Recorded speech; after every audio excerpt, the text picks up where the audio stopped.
Welcome to Indiana Sports Beat Radio, presented by Endeavor Hospitality Group and Andy Moore Honda of Bloomington. Looks over the middle, second guesses, fires, throws. Does he make the catch in the end zone? Yes! Touchdown! Oladipo to win it. Another one! He got Another it! one! Oladipo! Another one! Huge hole! He's at the 30! He's gonna go! 10, 5, touchdown! Jonathan Taylor! Galloway finds Rob Finnessy, fires the three, and He hit it! Now, from the Golf Club at Eagle Point Studios, here's your host, Jim Coyle. Hello, everybody. Welcome aboard. It is Friday. We made it to the end of the week, so there's something to be happy about. Congratulations, and looking forward to hopefully a great weekend. Maybe a little warm one, but that's okay. Stuff you got to deal with, but looking forward to another great show today. Alec Lasley from thehoosier.com joins us, so we'll get you caught up on everything that is going on down in North Augusta at the Peach Jam. Zach Osterman from the Indy Star join us as well. Mitchell Paige will be along, and we've got plenty of other things to talk about. Let's see, we'll hear from Jordan Geronimo. What's going on in Major League Baseball? Kyler Murray. How about $250 million contracts for pro sports have long been climbing out of control, but my God, it's just ridiculous. $160 million guaranteed contract, $250 million for 5 years.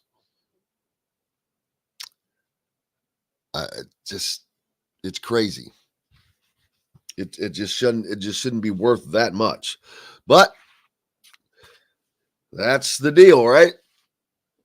I guess we're all just a little jealous. I am. The Major League Baseball All-Star Game. Did you watch it? Apparently not many other people did either. Record low audience for that. I did not see it.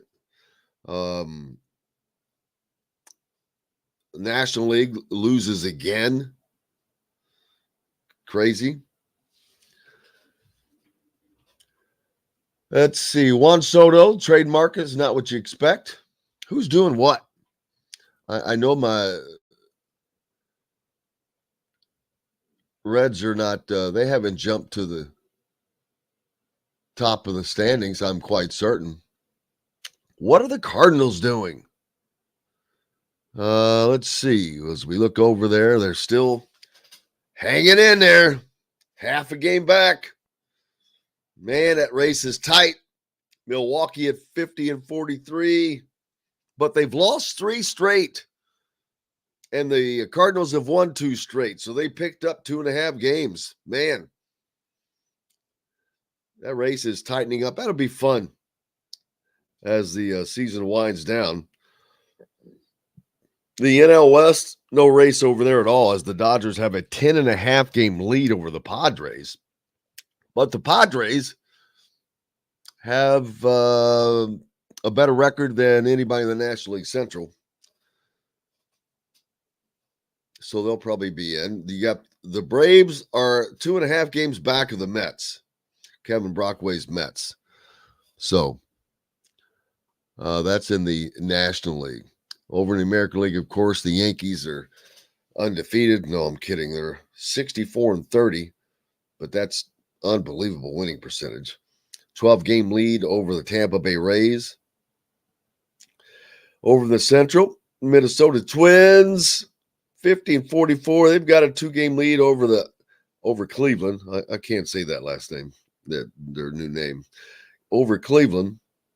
And then the Astros have a pretty big bulge over the Mariners, but Houston's won 61 games. It's a lot. That's second most in baseball, I think. Tied with the Dodgers for second most in baseball. Wyatt says the Cardinals are going after Juan Soto, and they'll have to give up 3 of their top 4 prospects. Well, that's if you're going to play for today, That's what they're going to have to do. But yeah, the Cardinals got to make probably some moves going down the stretch. P-Bo says he remembers when the National League used to, trust me, yes, we talked about that yesterday. Someone put up the record that went from like 1960 to 1987. It was 26-4 or something crazy. They never lost. It was just nuts. Happy Friday indeed. It is that. It is a Friday, and it is happy. No reason not to be.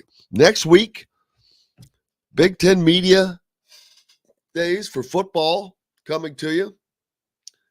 We'll be up at Lucas Oil Stadium Tuesday and Wednesday.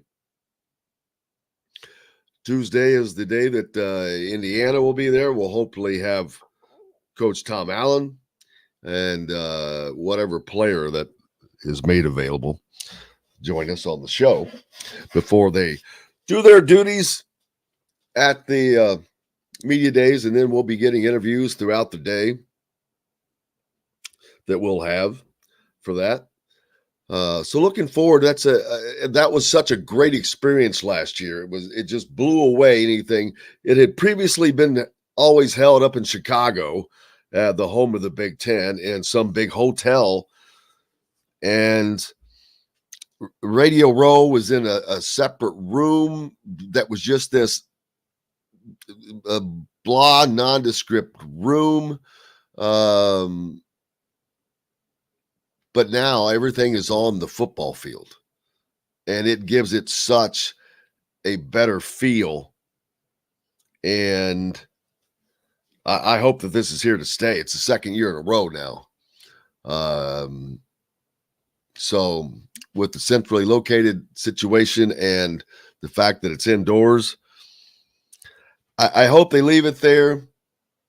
But I've got a bad feeling that with Kevin Warren moving the basketball tournament up to Minnesota for that season, that could happen as well. But we'll see. It's certainly a great environment. And hopefully they'll do Big Ten basketball media days the same ways as we did last year as well. Ross says, hey, anybody see or hear the fireball early this morning? No. Someone drinking fireball already? Isn't it a little early, Ross? Be hitting up on the fireball? Was there something in the sky? Did I miss something? I tell you, he lives down in South Central Kentucky, as we've mentioned before, and you never know what you're going to see when you're living out in the boonies. You might be seeing UFOs. You might be seeing meteorites. Because here's the thing, and I'm totally joking here, obviously, but when you live out somewhere like that, those kinds of things will reveal themselves to you. So you never know. Maybe Ross is the only person here who saw or experienced that kind of thing. Well, I think of South Kentucky and a fireball, and I'm thinking maybe a still blew up. First thing that comes out of the realm of possibility. First thing that comes to my mind, Mike says the committee recommends removing rule of one-time transfer in football. With NIL, that will truly be the wild, wild west. How can you remove it in football and not in other sports? Well, they can do whatever they want. I guess, but I feel like that would cause some major backlash. Well, if the committee is considering it, it's because it's probably been suggested by somebody someplace else. Maybe it's an issue. I can see that. Football, you can take basically the plays of somebody. You could go there for all spring and summer, get the plays and leave. That's a true thing. Basketball, that's not really going to happen. You know what I'm saying? Yeah. It's a little bit different. Ross says the stuff's all over the news. This is what happens whenever people like us, we wake up in our houses or in our homes every morning, and the first thing we do is get ready for the show. We don't necessarily turn on the TV and see The what's last going thing on. I did. The last thing I do before I'm going to bed is getting ready for this show. The first thing I do when I get up in the morning is preparing for this show. Therefore, we are removed from reality until this show is over, until people like you let us know what's going on. Yeah, that is the exact case. If something happens late in the evening, early in the morning, and it's not related to this, I'm not going to know about it because I am not looking at that. But I love having all you to keep us informed. So was it a meteor? I'm trying to look into it now because I can't find what they're talking about. Well, while you're doing that, Wyatt tweets in, it's in all sports. The one John Rothstein tweeted about it yesterday. It's transfer however many times as long as written notice is given to the school and NCAA. Oh, I understand now. Instead of the one time, it doesn't matter. You can transfer as many as you want. No, I find that utterly ridiculous. You're just going to be moving around, gathering NIL deals available, and that is a horrible, horrible idea. You're not being adhered to anything. It's but oh well. What are the that's crazy. Yeah, Charlie will still be on. He's just busy at this point. Charlie is supposedly, and I'm not guaranteeing anything, but he says he might be able to join us this coming Monday. As soon as his academy schedule lightens up, he'll be back with us more regularly. Absolutely, especially over the winter. But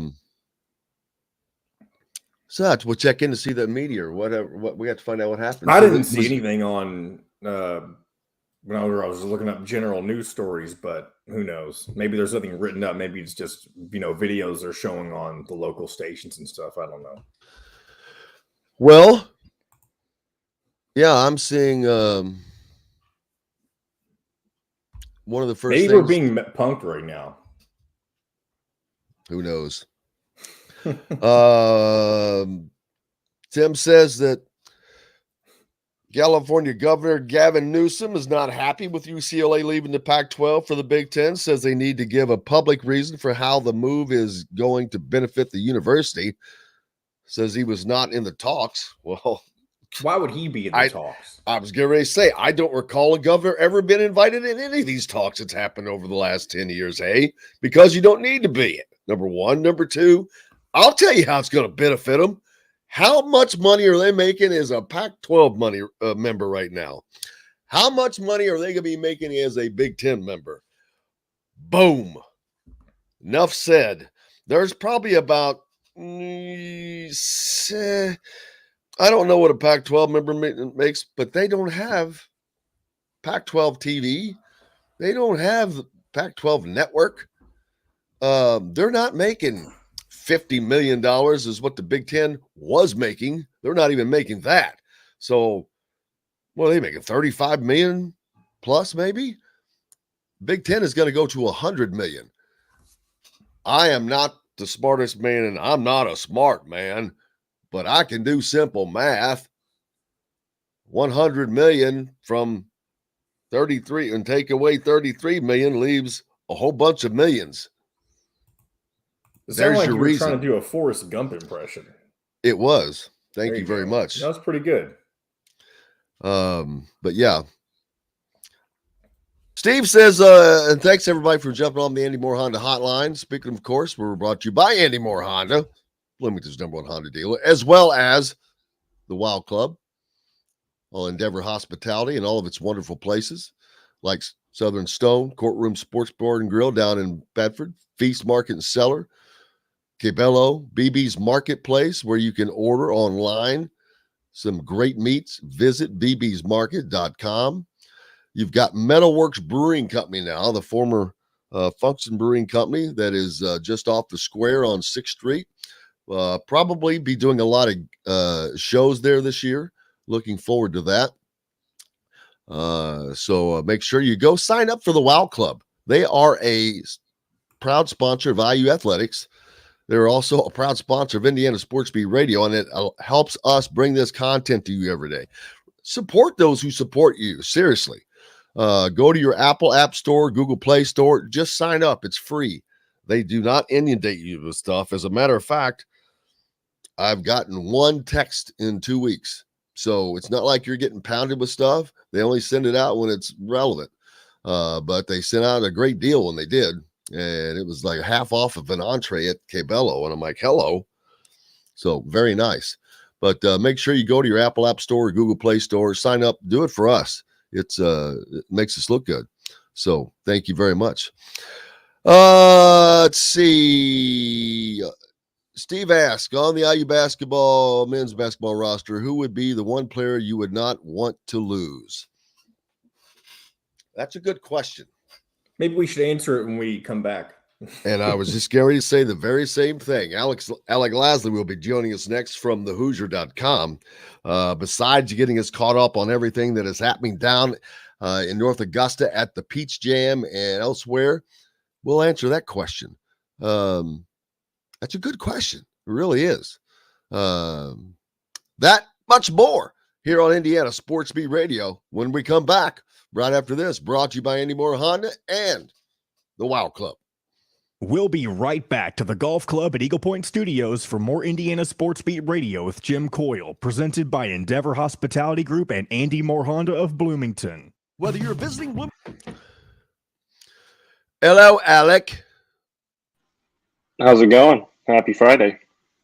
Happy Friday to you. Friday. You know, John, I still like when it would be really helpful is like when we first came back, if Excuse me. If what? If we used,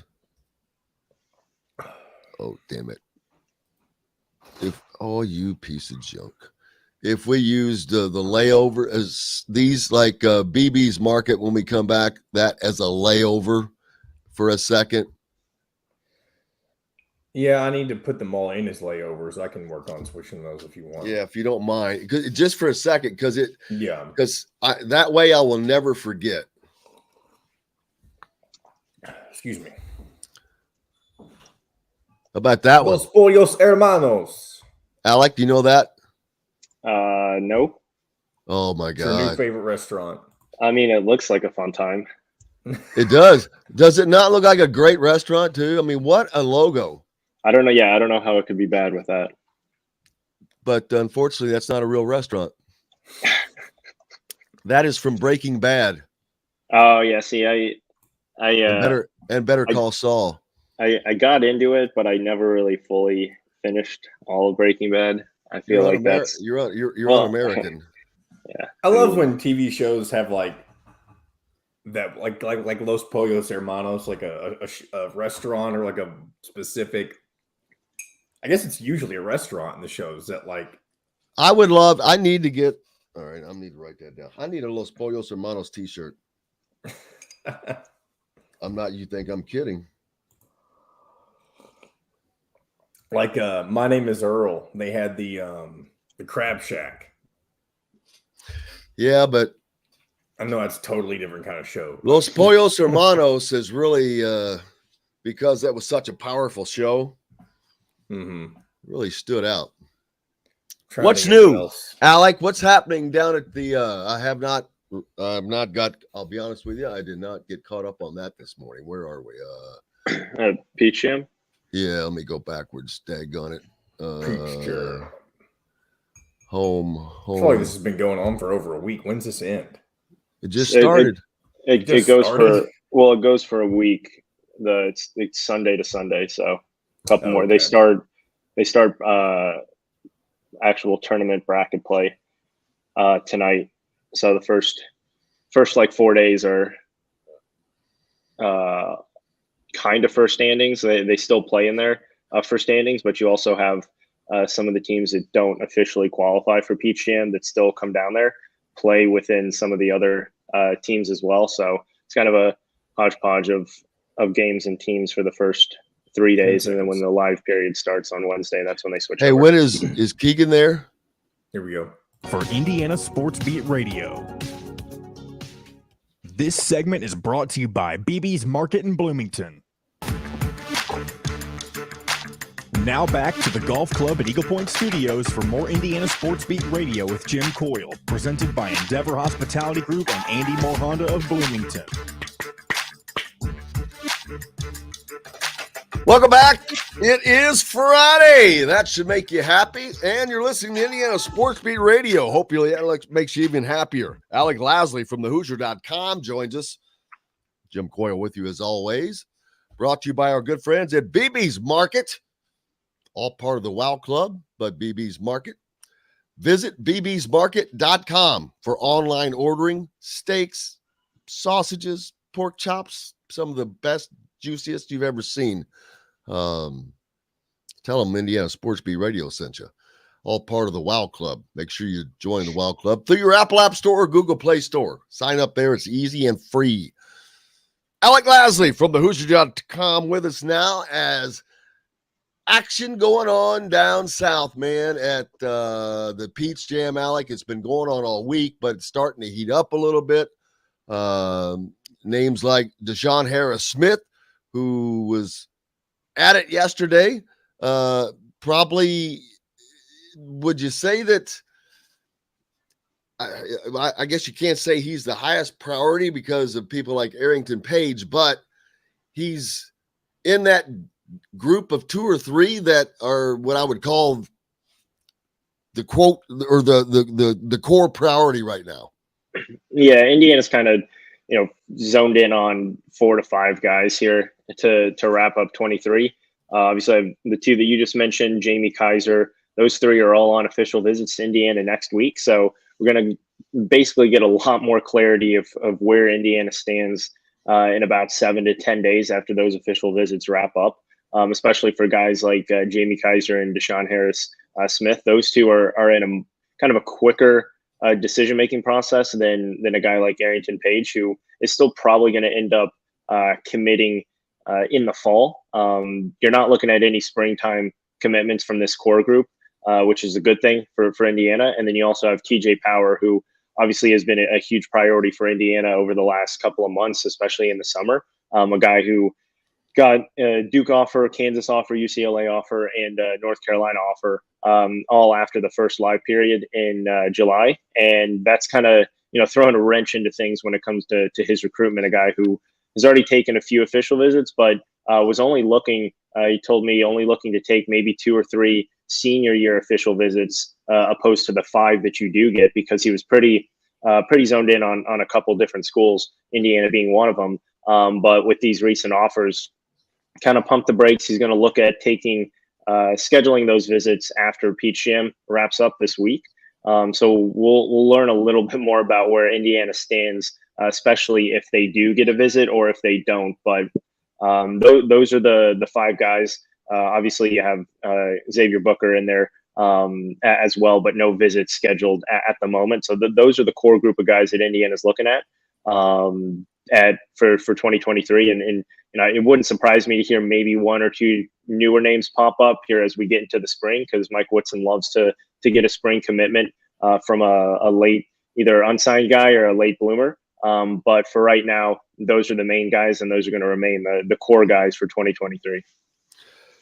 And they are putting a full court press on them as they are out in force down at North Augusta. I know that all 4 coaches there yesterday, Kenya Hunter, Coach Coach Woodson, of course, and Brian Walsh, all out.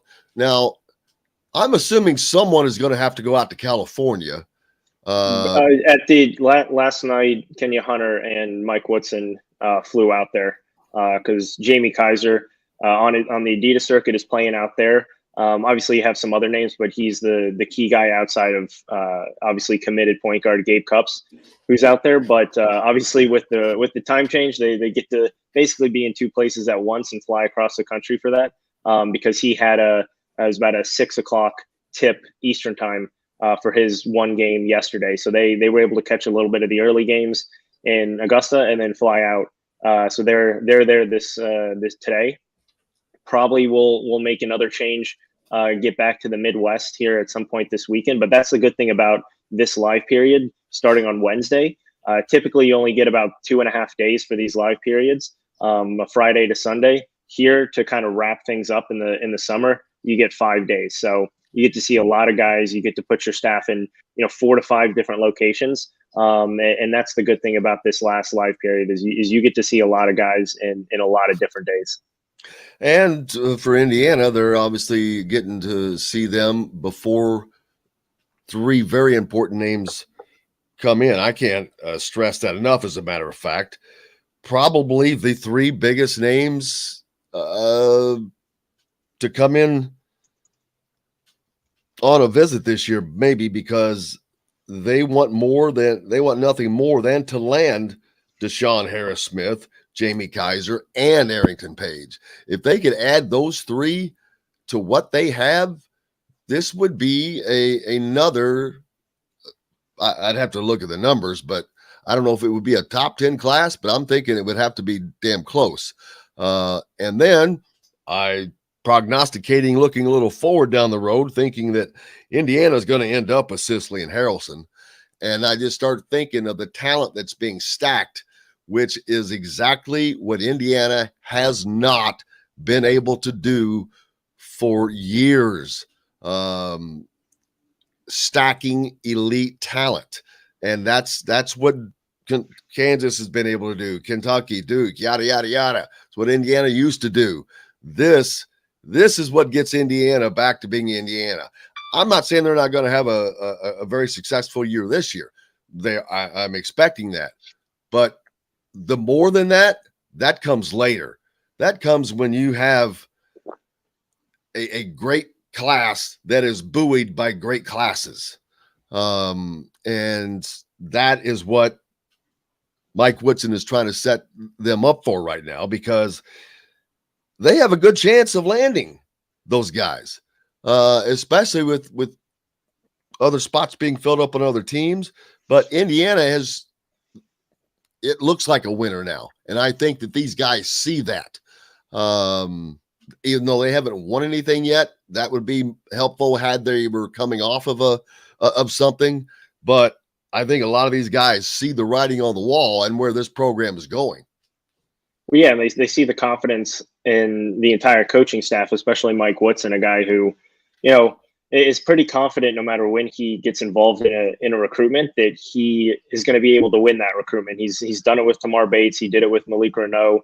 He kind of swooped in when he took over for Archie Miller and made Indiana a major player for Jalen Hood-Schifino. So he's won almost every single recruitment that he's put both feet in. But much different than Archie Miller, he also doesn't feel the need to wait till the last second to get involved, but he also doesn't feel the need to get involved right away. He kind of goes at his own pace and like I said, knows that if he wants a kid, he's going to get him. And so you just need to continue to do that. But yeah, going back to kind of who they've been prioritizing right this week, they go 4 deep to kick things off during the live period for TJ Power. Things, lined up perfectly for him to have a 12:30 tip when the live period started at noon on Wednesday.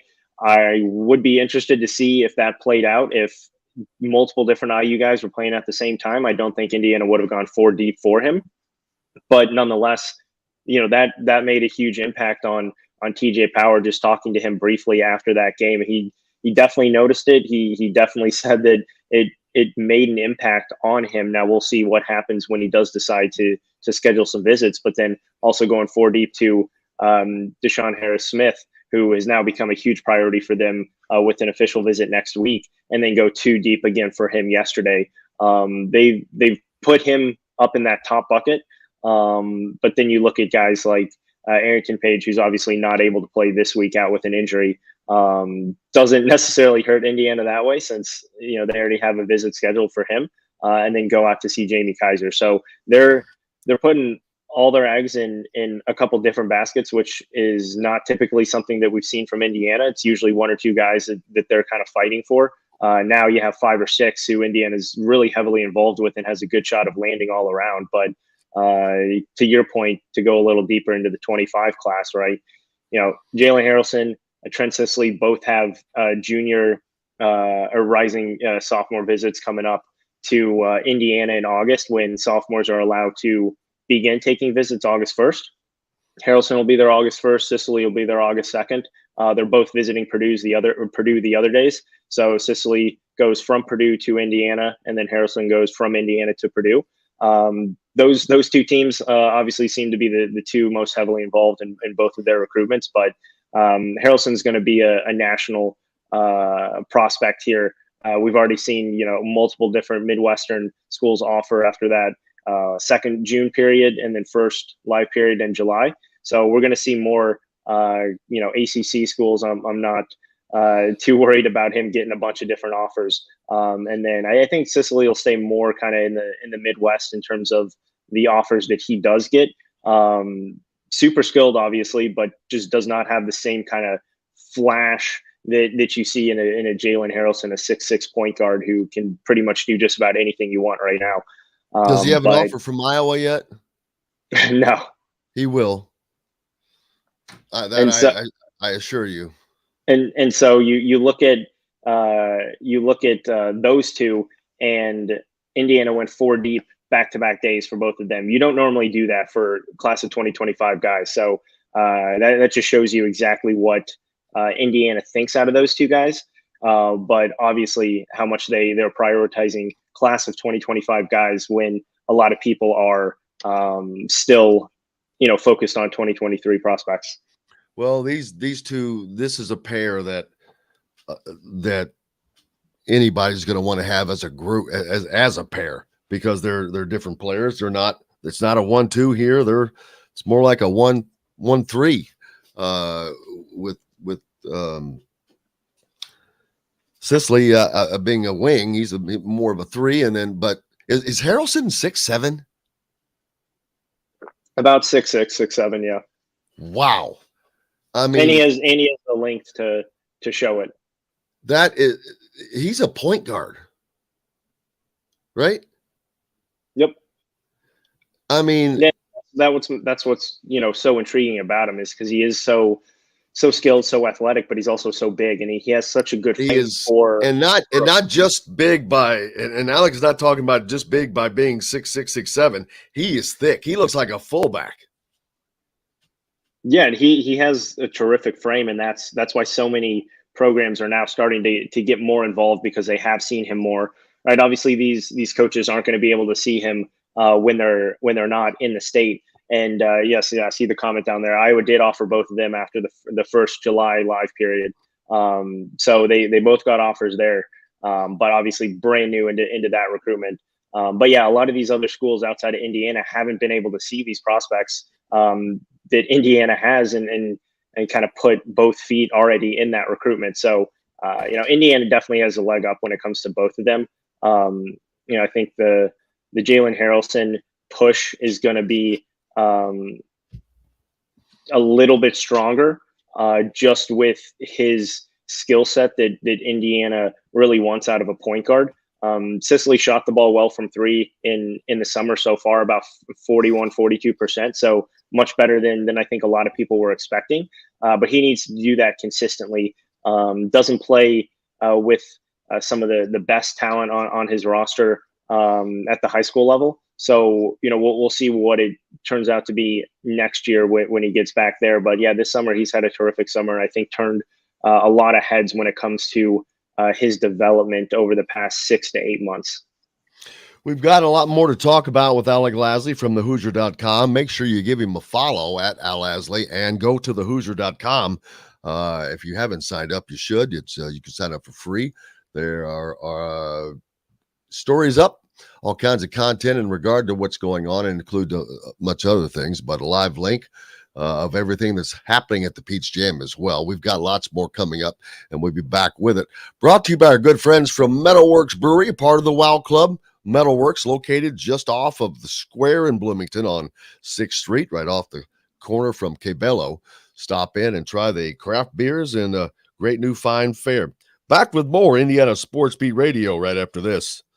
We'll be right back to the golf club at Eagle Point Studios for more Indiana Sports Beat Radio with Jim Coyle, presented by Endeavor Hospitality Group and Andy Moore Honda of Bloomington. The sun is out. Hey, I missed a good chunk of that section of the show. Was that about Peach Jam mostly? No. Well, no. It talked mostly about. I mean, part of it was, but the key guys that Indiana's after in 23, and then brought that obviously into Peach Jam and who they've watched. But who from the 23 class was at Peach Jam that Indiana's looking at? Deshaun Harris-Smith, TJ Power, and then Arrington Paige, but he's not playing this week. We talked more about Indiana coaches. You can title it Indiana coaches out in force looking at the Hoosiers' future. How about that? So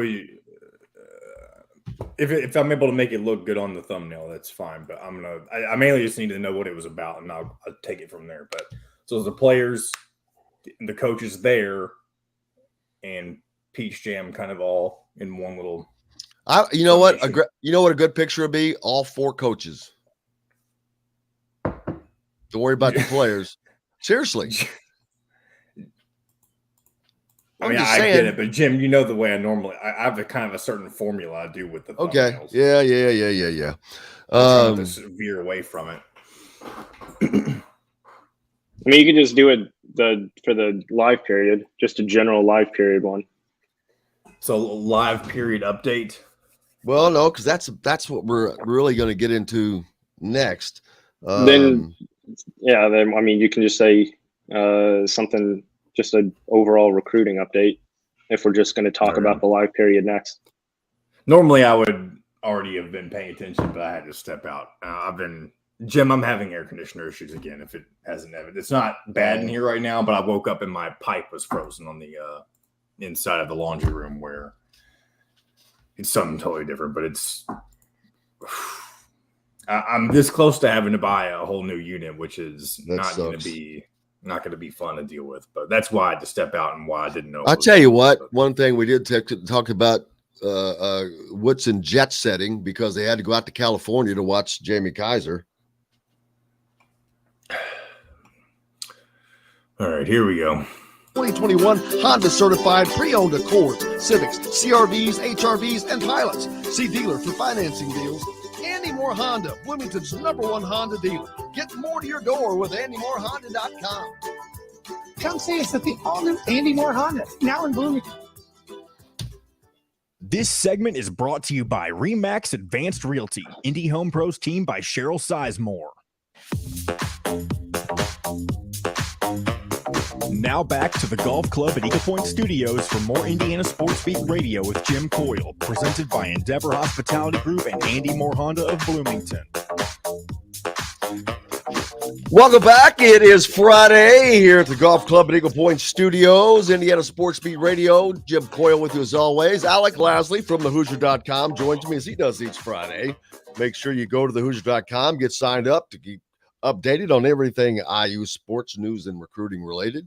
Follow Alec Lasley on Twitter at Al Lasley, and give me a follow as well at Jim Coyle ISB. Hey, we're brought to you by our good friends from Remax Realty. If you're in the market for a home in the Indianapolis area, you need Cheryl Sizemore and her 2 decades of experience. It could be the difference between you getting the home you want or not. Reach out to her, Cheryl at IndyHomePros.com.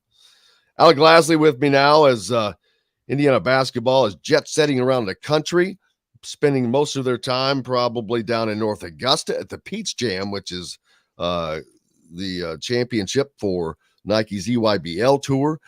Adidas is having a 3SSB event out in California, but they've already had their championship. But the coaching staff had to fly out there as well, taking a late nighter to watch. Who were they out there watching? Jamie Kaiser? Yep, Jamie Kaiser, 23 wing with a official visit next week to Indiana.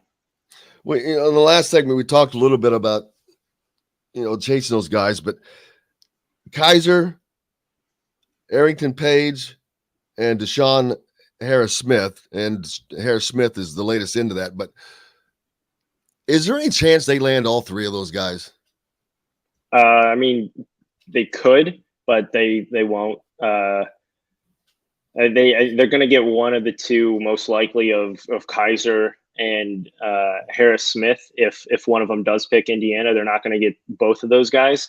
The one they're sitting the best with out of all three of those are Arrington Paige. And then, I think after that, Jamie Kaiser's still pretty strong lean to Maryland. That's pretty much, it was Maryland and Wisconsin, the two schools that were most heavily involved when he was supposed to make that original June commitment. Obviously pushed it back. Indiana was a main reason for that. So getting him out here, he's also taking a visit to UCLA, and then he's going to decide after that. So it doesn't sound like there's going to be any more visits for Jamie Kaiser, but he's from the East Coast. He's has a strong tie to the Maryland area. That's why they've been considered the front runners for this for a while. And UCLA has an interesting pitch though. They are most likely going to land Stojakovic.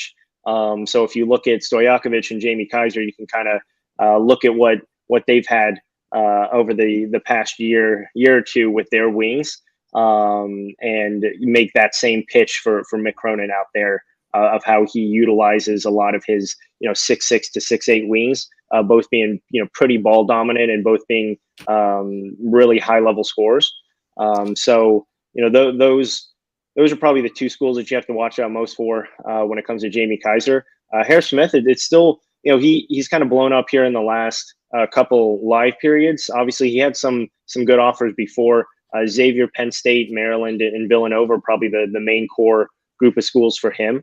But obviously, getting him on a visit just a couple weeks after actually extending that offer just goes to show what strong ties Kenya Hunter has to Team Takeover, which is his AAU program, but also just that entire East Coast area. That's the relationship there. Wouldn't say Indiana's leading for him by any means, but obviously, if you look at the work they've put in 2.5 weeks, they have to feel pretty good about where they stand with an official visit coming up next week. So we'll learn a lot about kind of what specifics Indiana's looking to use him for after that visit. But yeah, if you're looking at those three, Arrington Paige is definitely the one that you feel probably most confident in landing at this point in time. Yeah. Did they get in too late with Deshaun Harris Smith? No, I mean, not necessarily. A lot of teams, he's kind of one of those class of 23 or just any year prospect that gets, a decent amount of good offers early on.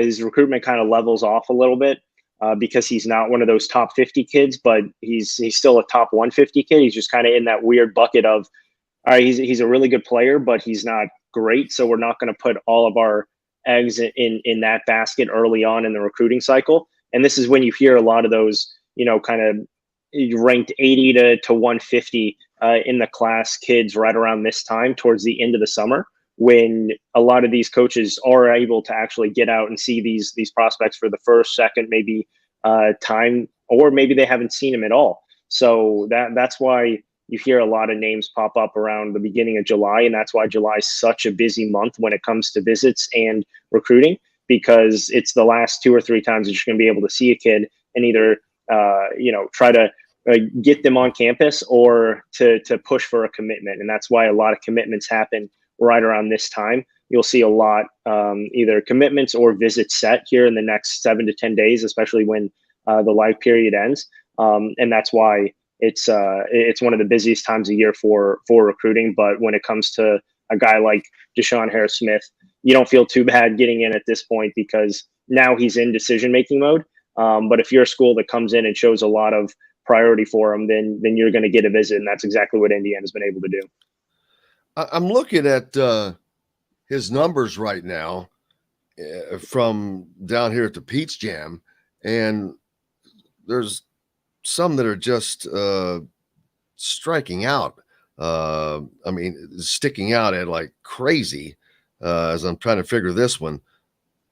That can't be right. Let me do that again. But he's averaging like 13.5 points, which is good. But I notice I'm not sure how confident he is on 3-point shooting, but He's a slashing guard. He's very similar to an Xavier Johnson, a guy who loves to get downhill, super quick guard who can play really, really well with the ball in his hands and make a lot of really good plays. But he does a great job turning the corner, and very physical 6'5", 200-pound guard who loves to draw contact, loves to get into the paint, loves to finish at the rim.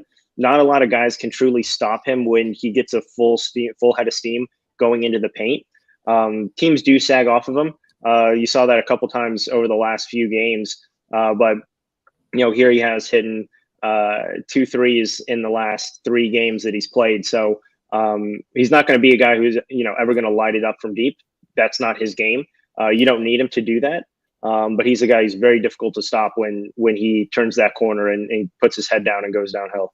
Well, not only that, another number that sticks out, maybe more than the scoring, he's also averaging 10 rebounds in these 6 games. I mean, it's not it was not a standout. It's 11, 13, 6, 13, 6, 12.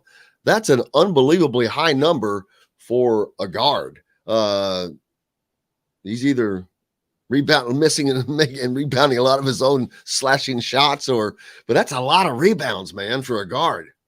Yeah, I mean, he loves to be in the middle of the action. He has probably one of the highest motors I've seen just every single possession this summer in terms of if he gets a defensive rebound, he's pushing it one-man fast break, and he does a tremendous job making, I would say, for the most part, making the right decision. Sometimes he can be a little out of control because he loves to draw contact and draw the fouls, and refs are sometimes a little bit weary of always blowing that whistle.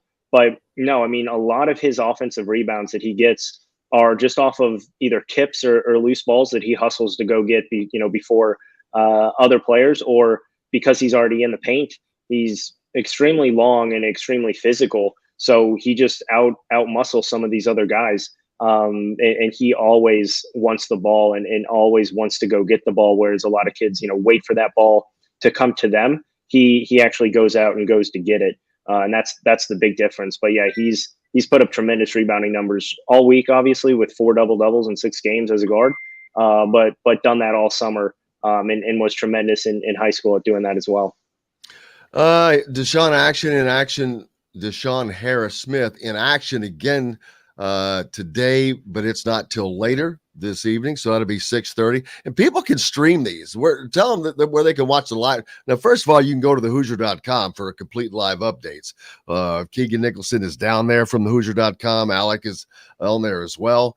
And you can also watch a live stream if you wanted to through is it Big Baller? I don't know who does it. It is a free stream. Nike does a good job of doing that on. Oh wow, just their free. Yeah, it's on their Nike EYBL website. They have full coverage up there. But yeah, we're down there in person, so we'll be able to provide some really good in-depth coverage as we've been doing all week as well. So you have a couple different ways to get the coverage that you want for the last 3 days here, the live period. Yeah, you've got Liam McNeely playing today, but I spend very little time talking to him because I'm just convinced you ain't getting him out of Texas. Well, true, but because of the move to Montverde Academy, there's a lot that opens up a huge can of worms when it comes to his recruitment. So that was a big step in that potential. How surprising recruitment. Was that of him going to Montverde? That surprises me a little bit. I don't know if a lot of people were truly expecting that move. I don't know if everyone thought he was going to stay where he was, especially with how skilled he is and just that. It's unfortunate at the same time that we can't get all these kids to stay at the high schools that they're brought up in. But he's a very, very talented player, and I think getting him up against the top talent in the country every single day in practice and in games is going to take his game to the next level. So you can't obviously complain about that if you're rooting for the kid, just like a lot of these other players do. But I think that was a huge move to not only get him out of Texas, but get him to where Indiana is now starting to create a pipeline and have really good relationships and ends with that program. guys who they're still recruiting through. And you also have Asa Newell, who's down there as well, 2024 kid. He's already taken an unofficial visit to Indiana as well. So you have multiple different players at Montverde for Indiana recruiting wise. And it looks like they're going to continue to try to pump out some sort of pipeline through that program for the next few recruiting classes. Well, obviously they have started that, and I don't know how much Montverde's coach, what's his name? I forgot. Kevin Boyle. Yeah, I don't know how much, because it would not benefit him to point people in directions of schools, but he, as long as it continues to be that of a positive pipeline. He would have to say, well, these guys have all, enjoyed it very well, and they've all succeeded. And if Mike Woodson can start putting these guys in the league, that will then in turn really increase the value of that pipeline. Yeah, absolutely. And Kevin Boyle is a guy, and that whole program is one of relationships. So if you burn a bridge, whether you mean to or not, that's going to stick with them for a while. So as long as you do good with the kids that you do have that come through that program, you're going to continue to at least be able to recruit those guys. We saw with obviously KJ Evans, even though he's not going to end up coming to Indiana. You see it with Derek Queen, a guy who Indiana is extremely high on, and Queen is obviously extremely high in Indiana at this point. And then you go down to the further down in the 24 class, and you get some additional prospects as well. So the fact that Indiana has done a good job with obviously Jalen Hood-Schifino in his recruiting process, and then went in late again and got Malik Renault, just shows I think that they have that strong connection, and they're going to be able to at least get, I don't want to say any visit that they want from that program, but they're going to be able to, at least get the visits that they want from those kids when they're coming up, and it's time to take those official visits and get out, and their recruitment starts to open up a little bit more.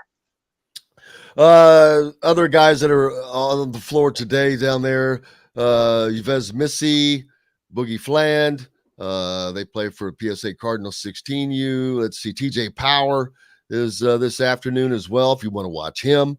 Let's see, James Brown, he feels good. He'll be feeling good this afternoon as Mean Streets, as his team is playing. And then Dylan Harper from New York Rangers. All these guys are IU people that IU is looking at. LeBaron Phelan, I'm not familiar with him. And then Deshaun Harris-Smith later this evening at 6:30 versus Brad Beal Elite. So there's a chance to watch all those guys. Adidas is playing in Seal Beach, California, and some of the guys out there we talked about, Jamie Kaiser, 2024 Connie Booths, Jaden Mustaf, Raleigh Burgess, that name, Paul McNeil, Travis Perry. That name's kind of fallen off. Jonathan Powell and Gabe Cups is out there. So there you go. But if you want complete updates, there's wrap-ups of each day. Alec and the guys have there at thehoosier.com, so make sure you go there for that. So once this weekend wraps up, man, they've got to come back and start focusing on practice as the team is here working out. I assume that Jordan Hulls is the man in charge while everyone is gone. Yeah. So you get, obviously, when these live periods open up, you still have to stick to, X amount of hours per week and X amount of hours per day that the teams get throughout the summer. But the different staff members get a chance to kind of get involved a little bit more in summer workouts. So it's a good opportunity for them to get on the floor and obviously get a little bit more experience with that, especially for a guy like Jordan Hulls, who is just kind of getting his career started when it comes to, coaching and being a member of a college staff. One quick thing before I noticed that you mentioned no one is checking in on Xavier Booker this weekend. Where is he, in Chicago? Milwaukee. So they haven't Milwaukee. they haven't checked in with him yet. I expect them to this weekend. That's a good thing about having 5 days of a live period. You really get to, you know, put out that schedule and hit 3-4 different locations in those 5 days. But again, Indiana was focused on a couple guys to start. That was Deshaun Harris-Smith, TJ Power, Jamie Kaiser, and they hit those guys to start. So now they can kind of open up a little bit. And I'd expect as we get further along this week to have the staff at 3 different events as opposed to 2 where they're at right now. Looking forward to that. And then you get back to practice and getting this team put together as a lot of expectations. And I was talking about this yesterday, and I would certainly like to get your opinion. And a lot of it's prognostication because we don't know. I definitely, if Indiana is not a team that is fighting for a Big Ten championship, then something's wrong because the talent is there. But who else is going to be there? That's the question. I don't know. We don't know. I think Illinois is going to be strong. I think they have reloaded.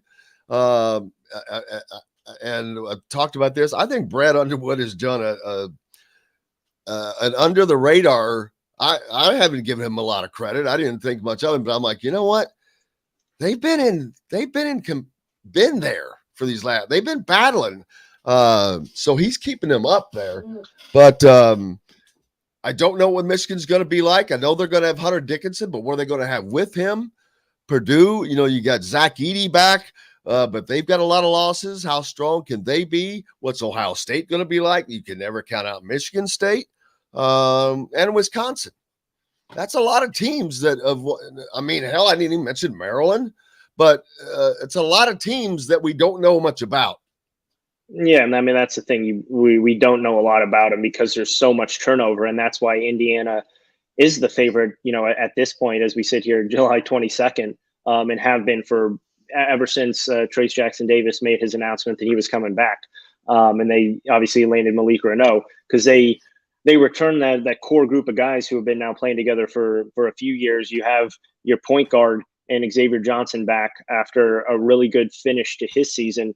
And you have the right role players in bench to support the guys like Grace Thompson, Trace Jackson Davis, Xavier Johnson, and those core players.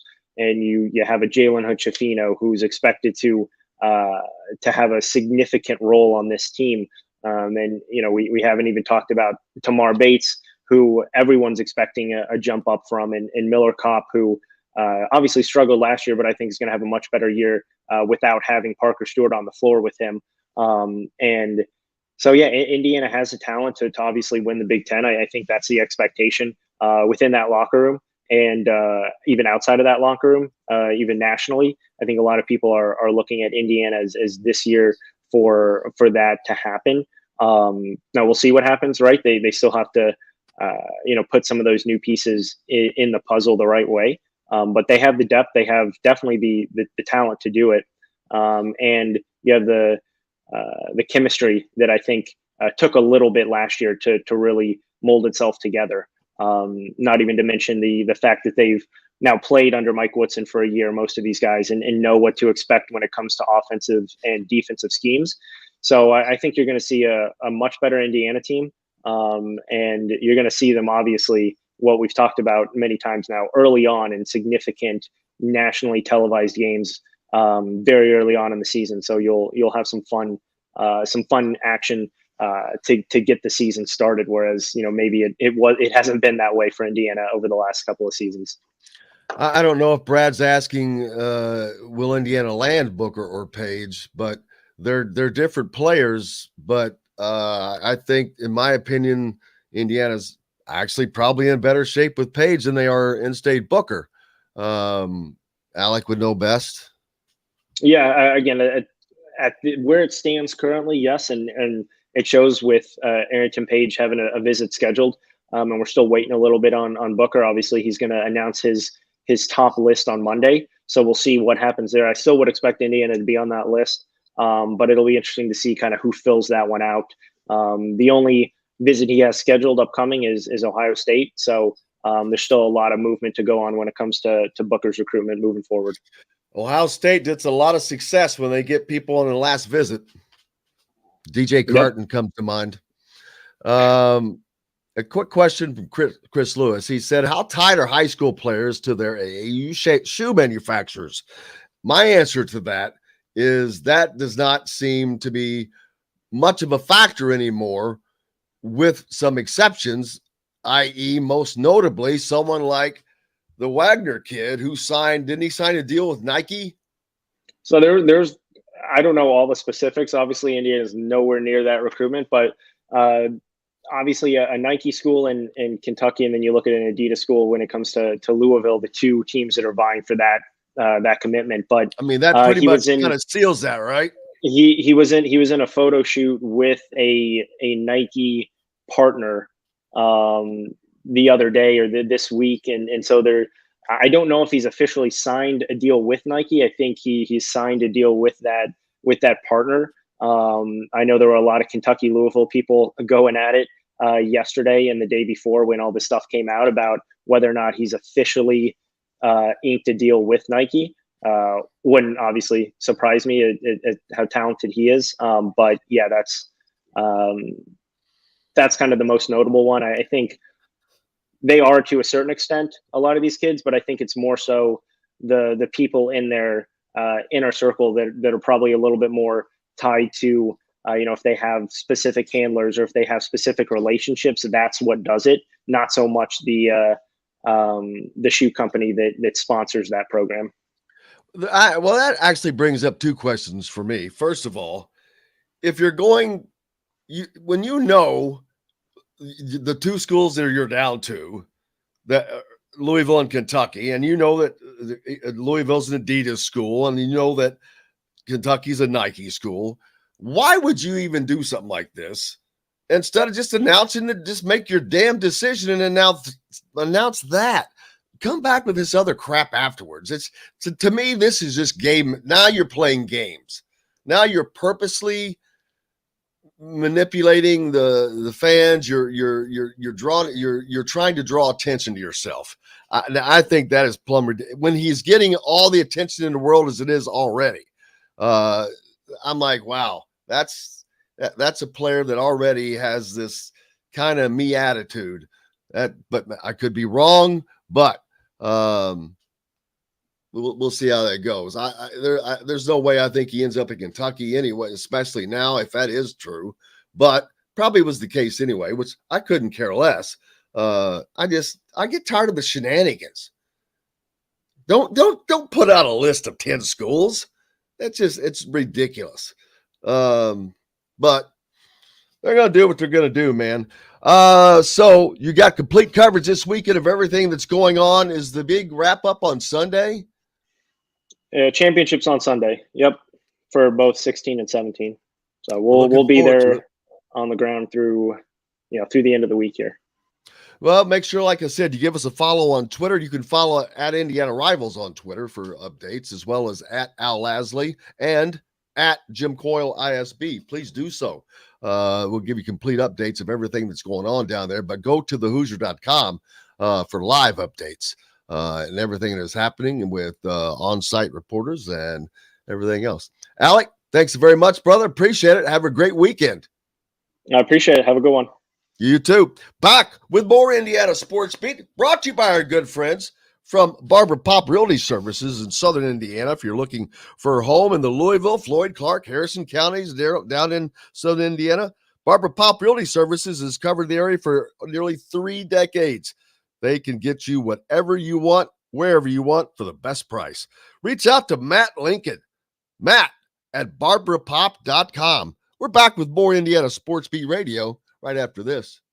We'll be right back to the golf club at Eagle Point Studios for more Indiana Sports Beat Radio with Jim Coyle, presented by Endeavor Hospitality Group and Andy Moore Honda of Bloomington. Andy Moore Honda. All right, we'll be short here. We'll do a short break or a short segment, excuse me.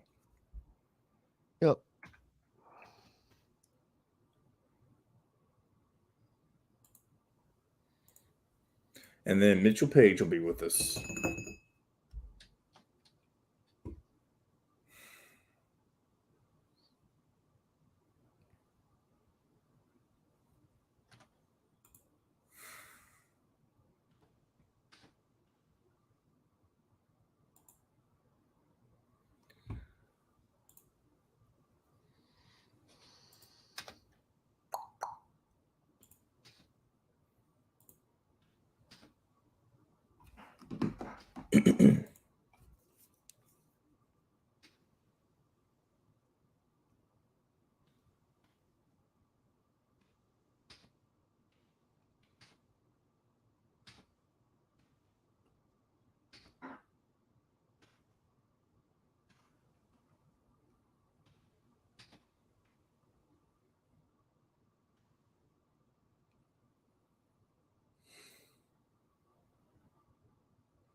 Boom.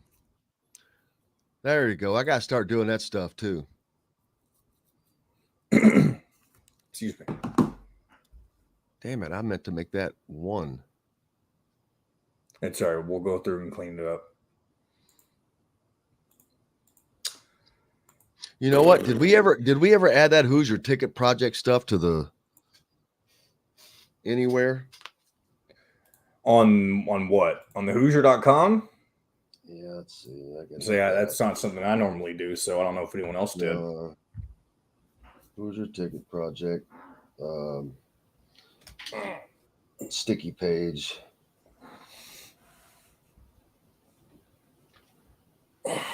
Excuse me. All right, 30 seconds.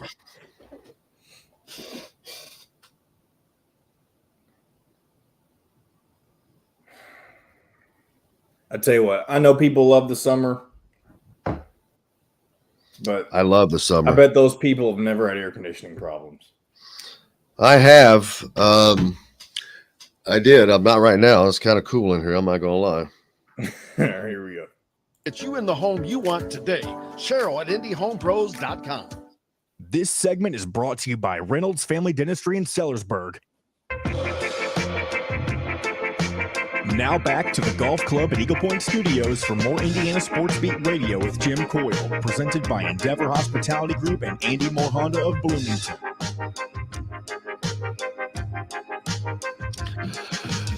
Welcome back. It is Friday,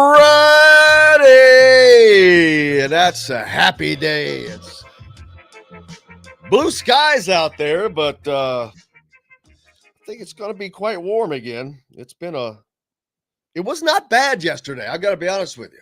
I had a chance to play 9 quick holes. It was more about talking than it was playing, but got to play with Sean. See, that was we went around really quick. It was zip. But what is today going to be like? The humidity was not nearly as bad as I thought it was going to be yesterday. I have to tell you, because there was a slight breeze. So couldn't really complain.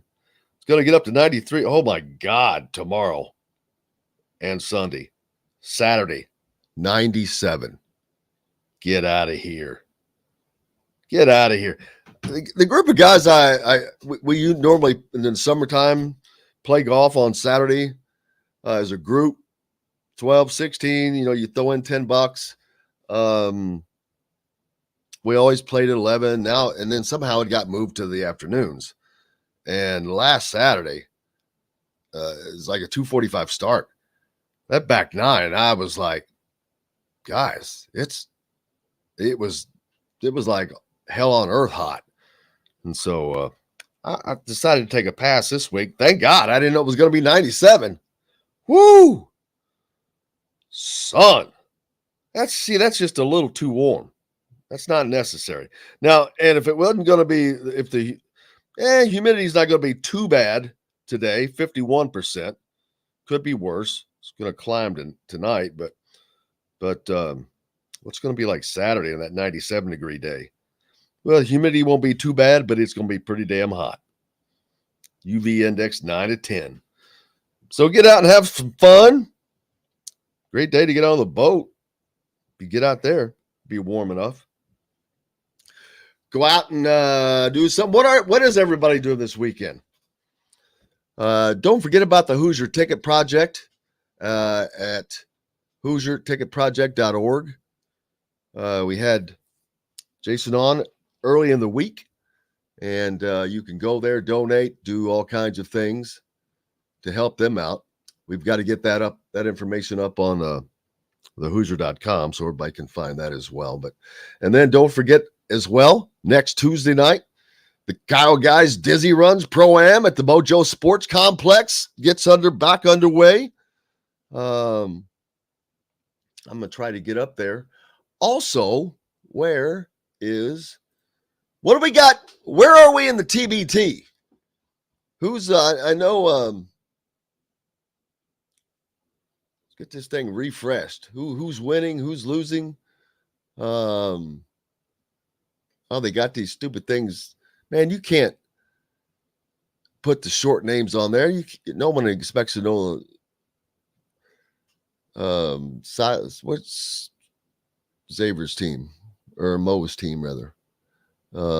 Sideline cancer. I don't see him. Maybe they didn't play. Who played? Who did what? Anyone know?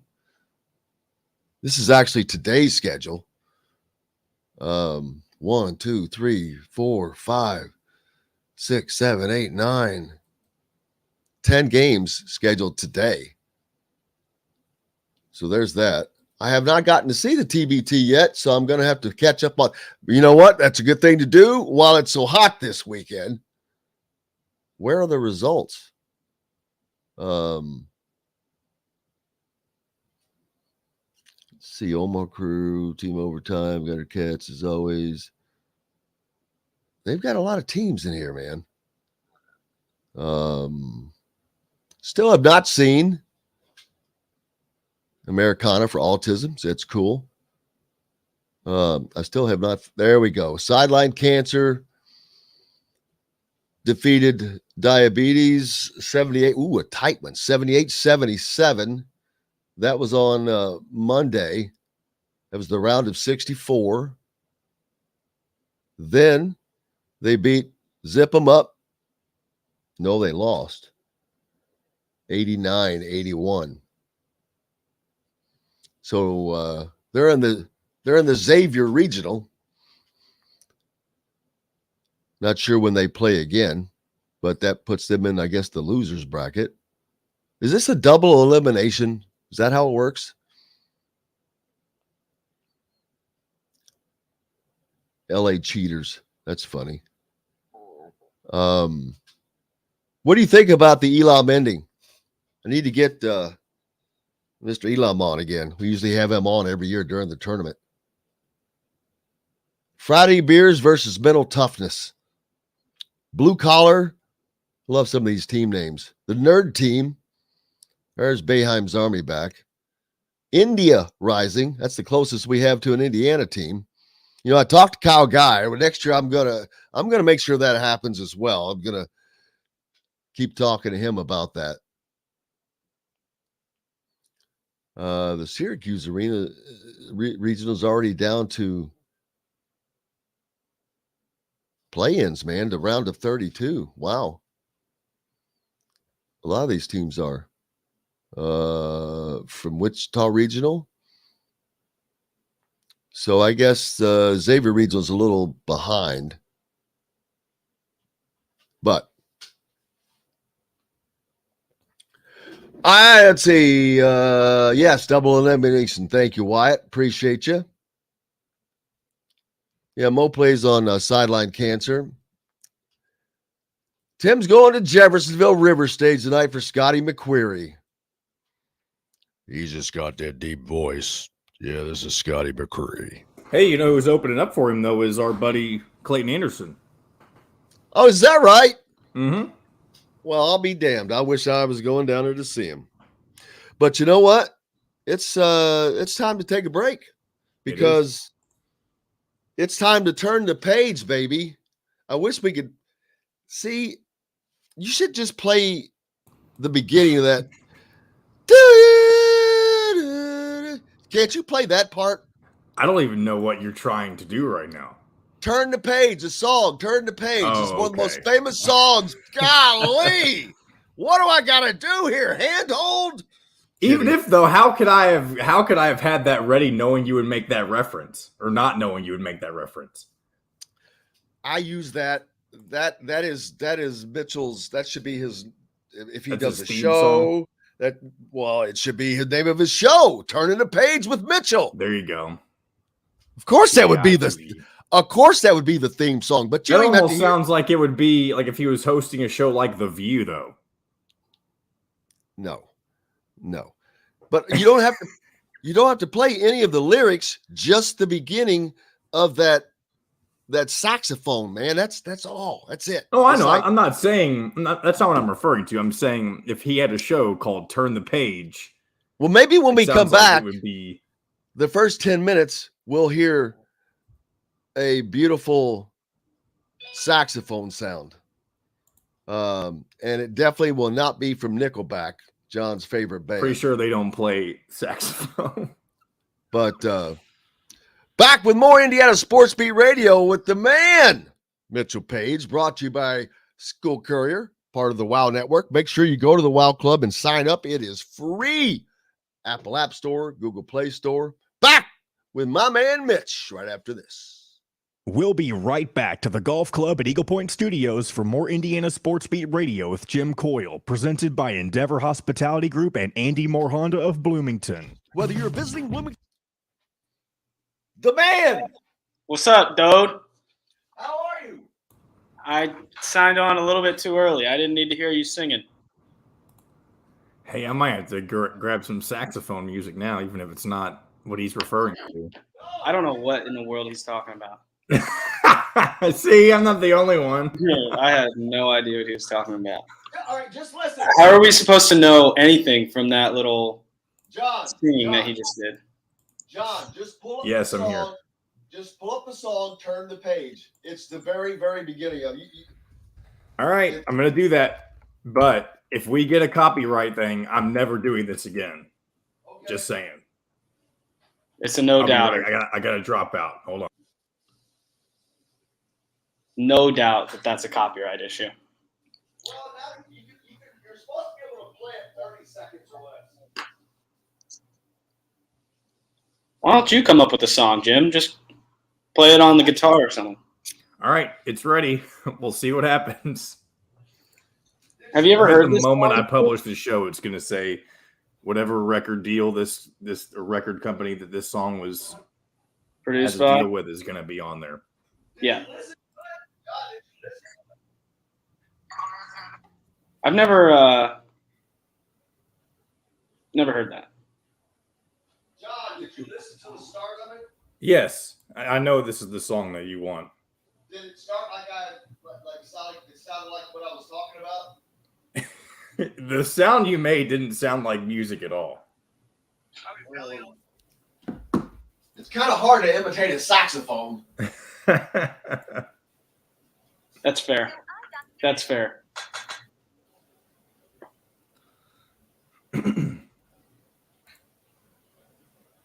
I'm going to be watching that clock on here and make sure that it doesn't play for over 30 seconds. If that's really the case. I think we just need like 3 seconds. No. About 10. Do you know how long 30 seconds is if we're just staring here at each other? No, it's maybe 15. It'll just take 10, maybe 15 seconds. All right, we're back in 30 seconds, by the way. Yeah. Like, start from now. Realize how long that is. Like 4 or 5 seconds.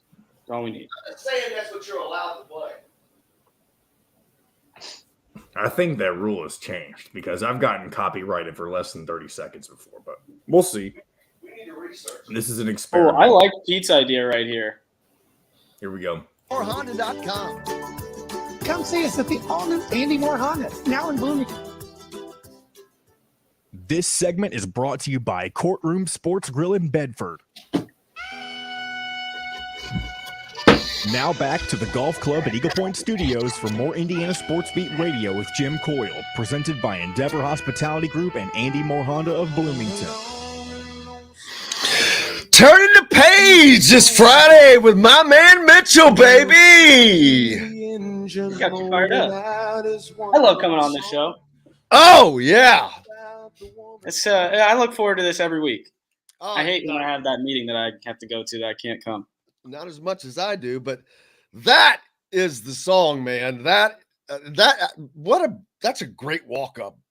I am shocked that it was as smooth as it is. I'm sure it would be, but you doubted me. You doubted me. That's like I could see like darkness and curtains, and them curtains open up, and Mitchell walking out to that. I feel like I gotta talk about something serious, though. Like I can't be just yelling about why we can't get a first down on third down. It's That's like welcome to Turn the Page with Mitchell Page. I gotta read a book. No, he just slowly walks out with a spotlight, stops and looks around and takes in all the adulation. Tonight on Turn the Page. Yeah, I'm telling you, it's like true crime, or I have to read some. I'm thinking more of like a WWE entrance here. Oh, so he's coming out in like a big robe. There's some smoke in the background. Curtains. The curtains are pulled back, backlit. He steps out. You see a silhouette, and then the light comes on, and there he is. Time to turn the page with Mitchell. I love that. I actually see if I was a WWE wrestler, that would be one thing. And if you ever did your own podcast, that would have to be the opening music.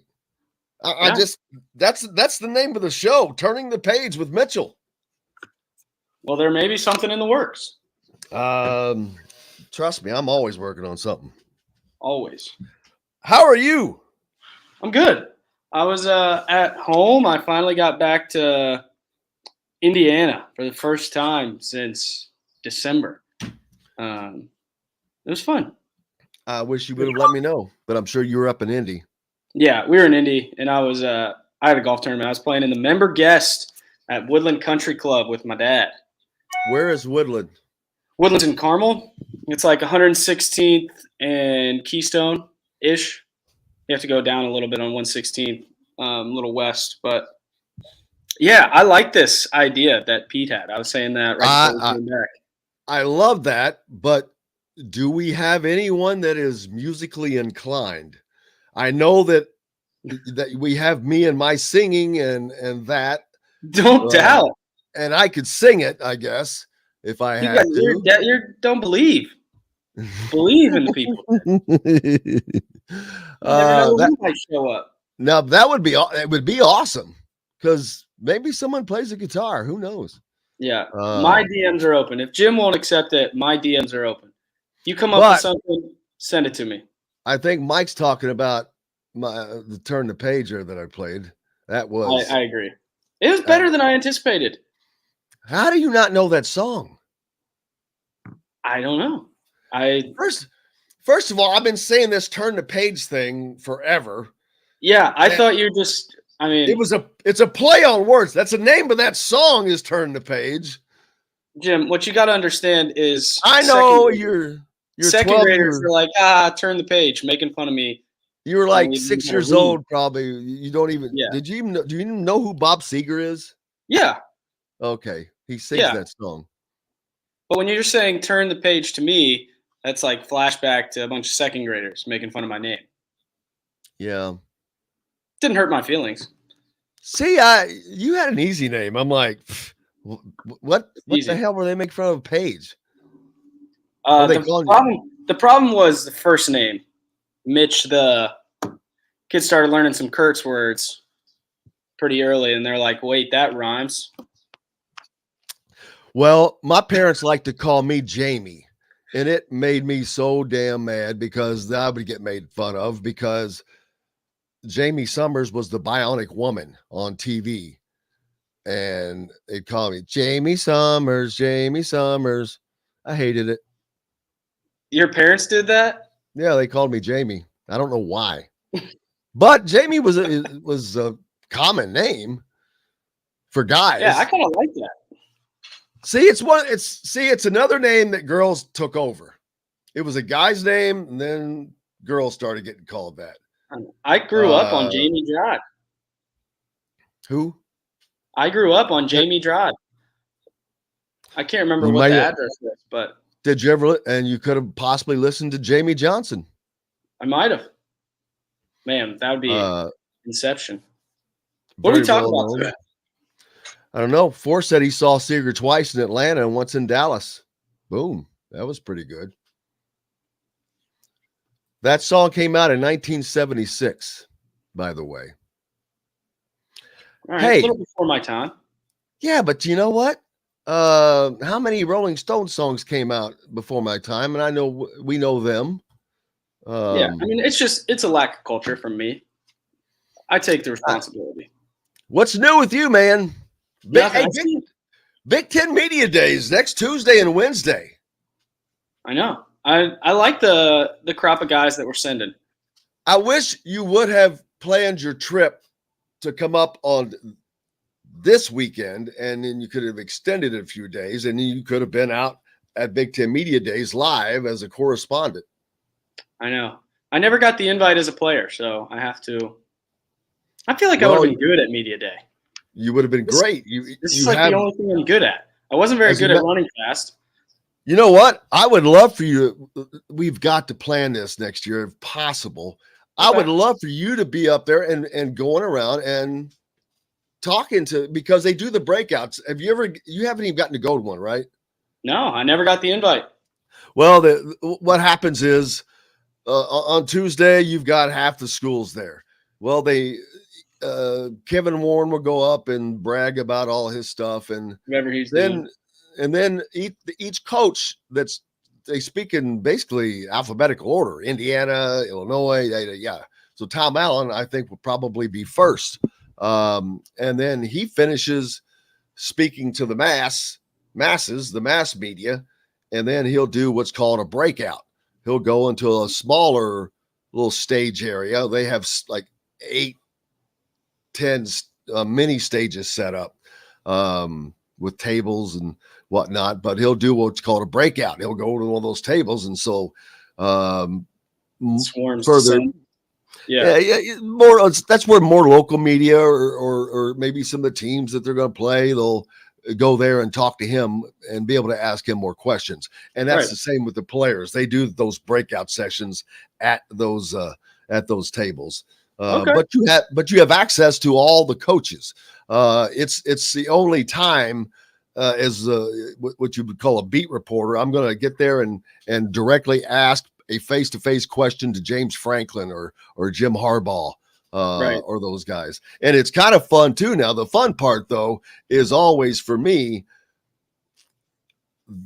and unless they've separated them this year, and I hope they have, and it doesn't matter if they separate them or not, they'll be there. The Ohio State reporters and Jim Harbaugh is usually always fun. It's just Michigan finally beat them, so there may not be quite as much ammunition. It might go back this year. It may be reversed, but that is usually one of the funnest things. And it had been because it had been because it had been gone so long. How long did he go without beating them? 6 years? Was it 7? I can't remember. 9. I don't think it was that far. It could have been 7, but am I thinking of Indiana basketball losing to Purdue? Was that 9 years? That was 9 years. That was that was 9 times. Okay. So 4.5 years. But they had lost 8 straight to Michigan. Ugh. So they vanquished that. They vanquished that one. IU basketball vanquished a lot of streaks last year. NCAA tournament. I like everything I'm seeing on the recruiting trail, the way the guys are talking about the young crop. I haven't seen the players be that excited of a crop of freshmen in a while. It is going to be fun. We've talked about that a lot. Talked about a lot earlier. We were talking about a bunch of recruiting. We didn't talk about the future, but the thing that I said about the future that is looking incredible is you have a top class coming in now.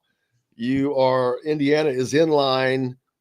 There's no way they're not going to have I shouldn't say no way. Yeah. They really should not have another top class because they're actually in line. It would actually possibly be a better class ranking wise. It would be even better. Yeah. That's what has to happen for Indiana to be Indiana and then to stay Indiana. Yeah. But because they have not, you might have a year like, oh, that was a great, but then it was so. Man. You've got to have elite. And you just got to keep doing that because that's what they used to be. And that's about what's happening because I know who's coming, who just came in. I think they're going to end up bringing in a really good class this year. And then the following year is going to be, to me, the first year they have really gotten into the Indiana kids in that class with Sisley and Jalen Harrelson. This Harrelson kid is like 6'6". He looks like a fullback. He looks like Tevin Coleman. And he's a sophomore in high school. I love that. And he's a point guard. Ooh, I like that. A little bulldog running the show. I just pulled average numbers. He's averaging like 13 points. He's played 6 games in the I think it was him I was talking about. He played 6 games in the Peach Jam that's going on, but he's averaging 12 or 13 points, but 11 rebounds in 6 games. That's not a fluke. Hard to come up.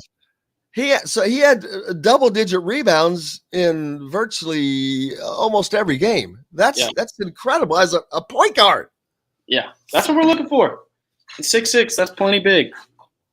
We don't need guys like me out there. I did. I saw that question. I like that question from Tebow that you pulled up regarding my number. I wore number 5 all my life. And you want to know when I felt like a walk-on more than ever? I asked for number 5, and they just gave it to Trey Roberson. I deserve that number. Please. Other than him being the starting quarterback and doing pretty much everything, they should have given that to me. I mean, how does that happen? I don't know. I was just wrong. It's wrong. Should have given it to me. Don't they know I've worn it all my life? Had we known about that then, there would have been a uproar. We would have been organizing a protest. We would have been protesting at the president's house, at the athletic director's house. Yes, 24-hour 24-hour around the clock protest, no doubt. We need to organize a protest. I don't know what I would protest, but Forrest said Ohio State beat Michigan 9 straight times, but Harbaugh lost 6 or 7 in a row. Yeah. So there you go. Yeah, I think he lost 7 in a row. That's a long time. Because last year, the Ohio State, I remember this. They're asking him, "What are you going to do?" They're just like, "What do you?" They were just like, this really just. And I got to give him. He didn't take the bait, but he said, "We're going to beat them, or we're going to die trying." Well, they beat them last year, so he won't have to deal with that. But you've got an encore, and an encore against a guy who's trying to put together a $13 million a year salary staff. Yeah, I don't know. I just I cheer against Michigan as hard as anybody for whatever reason. What about when they're playing Ohio State? I cheer for the Buckeyes.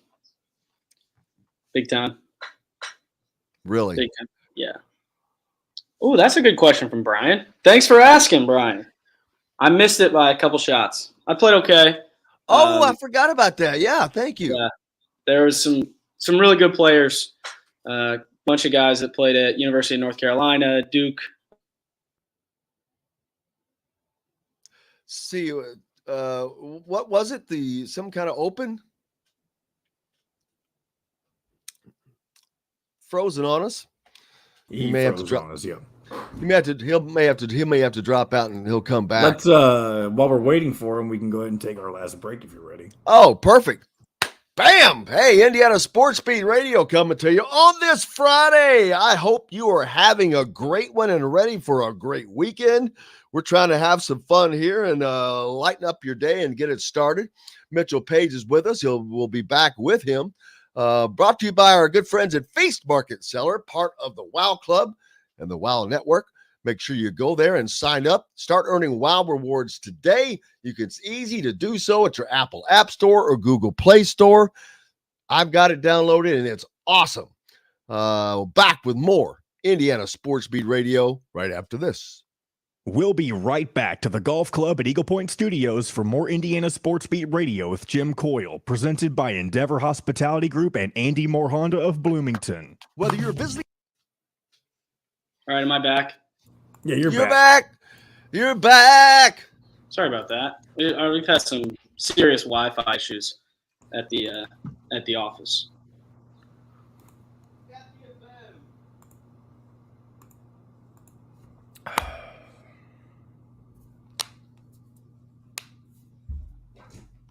That one missed.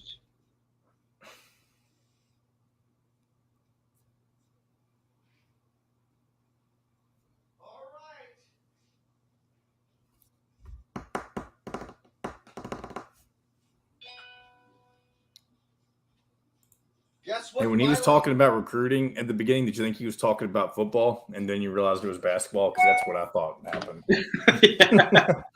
I made the subtle transition to basketball. Okay. Yeah, that was because of me. He did a nice little pirouette. Because when you initially said the freshman class they were super excited about, and you were referring to the football freshman class, weren't you? He's frozen again. He may have heard me, though, but we'll see.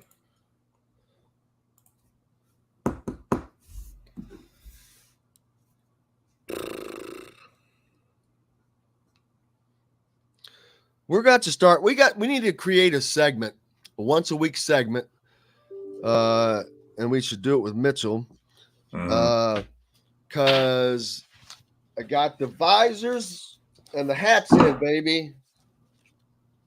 Nice. Yeah, he's frozen, by the way, in case you didn't know. And these are all Adidas. I'm going to remove him again. Whenever he's back, I'll bring him back in. Adidas visors. There we go. Yeah. Looks good. So I already owe one to Pete, to Donald Sang, and I believe there's another. Here's Mitchell. I'm back. I'm going to use just my phone. I'm telling you, we just have Wi-Fi issues at this office, and nobody fixes it. It's very annoying. No. Do they have fiber optics? They ain't got nothing. I don't know what they have. Man, if you don't have fiber optics, you ain't got jack. I've heard this is the way to go with, internet nowadays is that fiber stuff. It's got to be fiber. First world problem. Mitchell, I got visors and hats in, bro. Let me see them. Oh my God! Please. You got 15 seconds. They're all Adidas visors, Adidas hats. I got black and gray hats, and I like that. For Indiana Sports Beat Radio. This segment is brought to you by Bubba's 33 in Clarksville. Pizza, burgers, beer. Now back to the Golf Club at Eagle Point Studios for more Indiana Sports Beat Radio with Jim Coyle, presented by Endeavor Hospitality Group and Andy Moore Honda of Bloomington.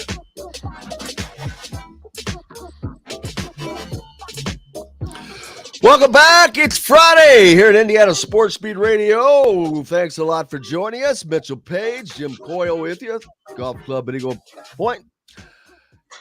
And we're just having a little bit of fun. And visors and caps are in, baby.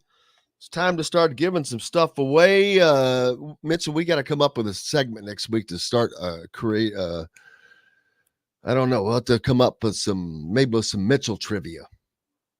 Ooh, that would be interesting. That could get real sad real quick. I already owe one to Pete. I owe one to Donald Sang, I believe. Kevin, we're going to start doing, I guess we'll just start doing a segment like once a week. Come up with a way to do that. I like just a trivia question. Yeah. And whoever gets it right, you pick somebody. Yeah, because there's going to be more than one that gets the answer, and then you have to go into a drawing because also there's people that listen to the show later. So it'll be like you'll get 24 hours. Yeah, you do it on Monday and then have the drawing on Thursday morning or Wednesday afternoon. Yep, and we'll do plenty of them. Don't worry. Yeah, the black hat looks good. I love the visors. I'm a visor guy, as you can see. They're coming back. Visors, I mean, I've been wearing visors. I've been wearing them for a while, but absolutely can't wait.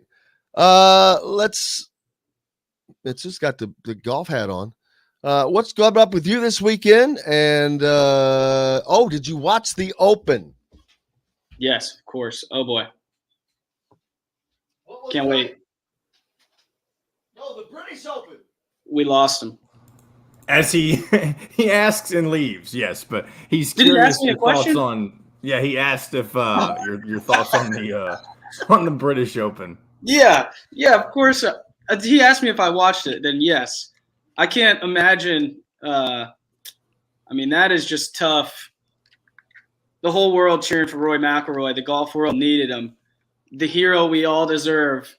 And Cam Smith just absolutely nails down the stretch. If it happened in any other way, you feel like you'd be mad, but I mean, that guy to just make every putt, it felt like if he got it on the green, you just go on to the next hole. There's no chance he was missing, and the opposite couldn't have been more true for Roy McIlroy. How do you putt 18 straight greens? And then I think he had some on Saturday as well. So it was 20, 25, something like that. Hit every green and not make a single putt. He was like, I follow this guy, Lou Stagner, on Twitter. No free ads, but if you're a golfer, it's a great Twitter account to manage your own expectations. But he's a big math guy, stats guy.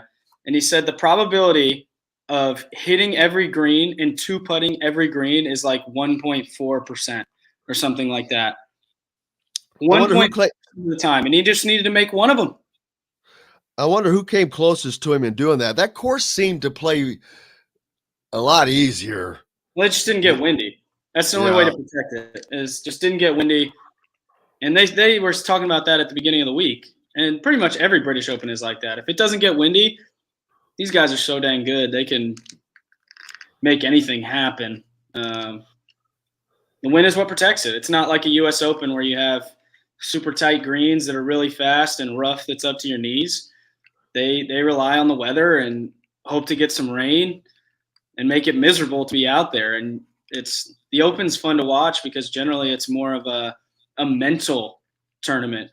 Who can withstand how crappy it is for 4 straight days to win?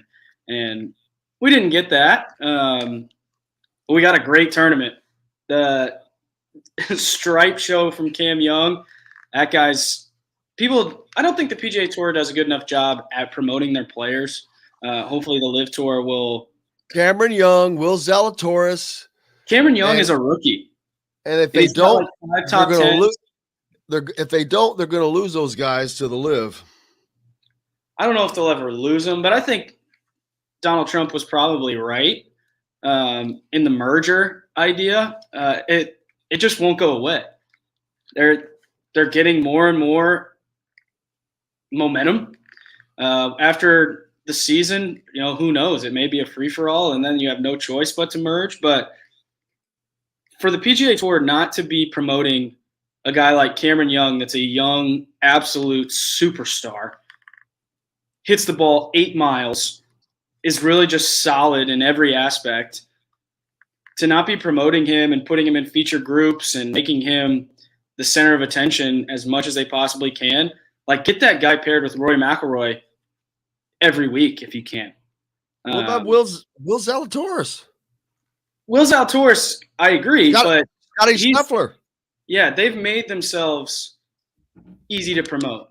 They get in the feature groups because of their finishes, and Cameron Young has similar finishes, hasn't cracked the win category like Scotty Scheffler did, and hasn't competed on the level that Zalatoris has until this last weekend. But I mean, he's on a rocket ship, an absolute rocket ship. Yeah. Speaking of the LIV, baby, I saw someone mention earlier that they want Charles Barkley. Did you see what he said? This was a while back. I'd kill a relative. Yeah, which is pretty aggressive. But it's probably why they've reached out to him. In addition to, I don't care what you put him on, I will watch. Yeah, you can put him on volleyball. I'm gonna watch it because he is just funny. Have you watched any of the Live?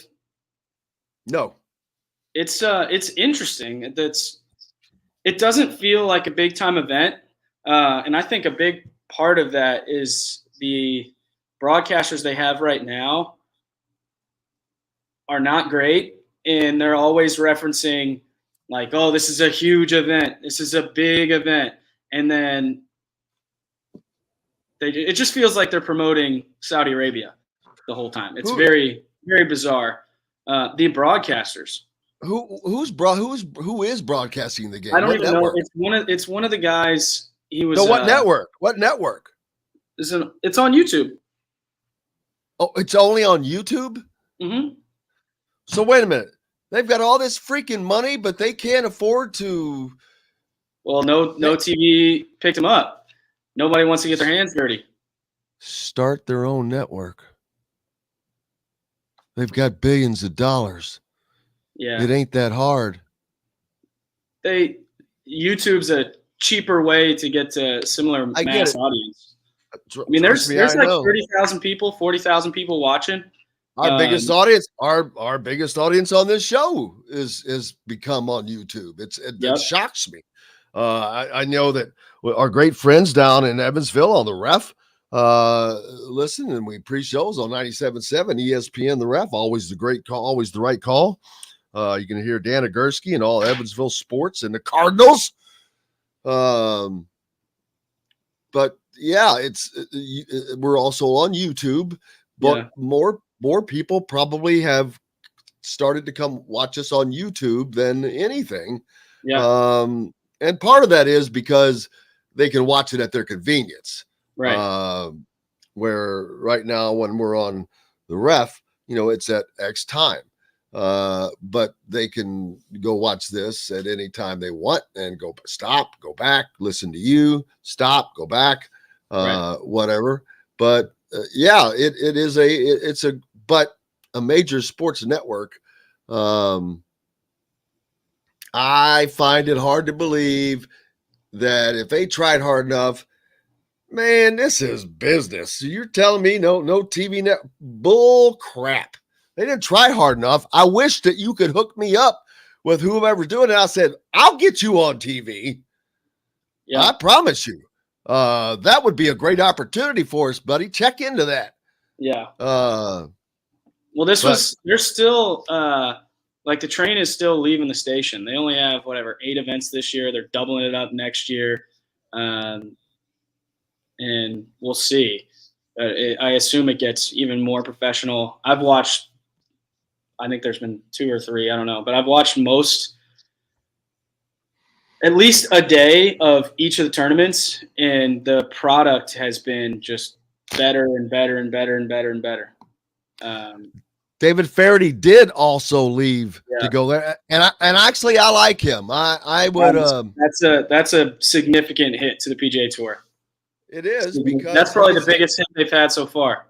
And it's not because he's a superstar, but he is a well-known star. But more importantly, he was a great ambassador. Yes. And that word is gigantic. He was a great ambassador. Yes. So, he was his voice for whatever reason. There's a lot of guys that are talking on the broadcast now that maybe it takes a second to recognize who they are.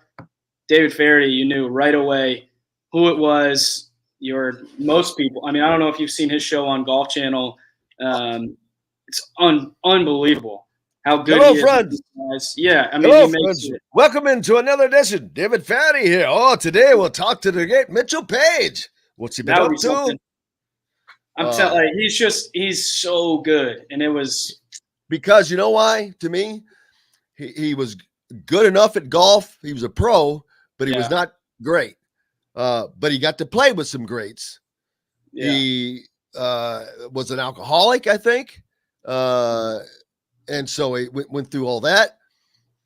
He laughs at himself, does not take himself serious. He's funny.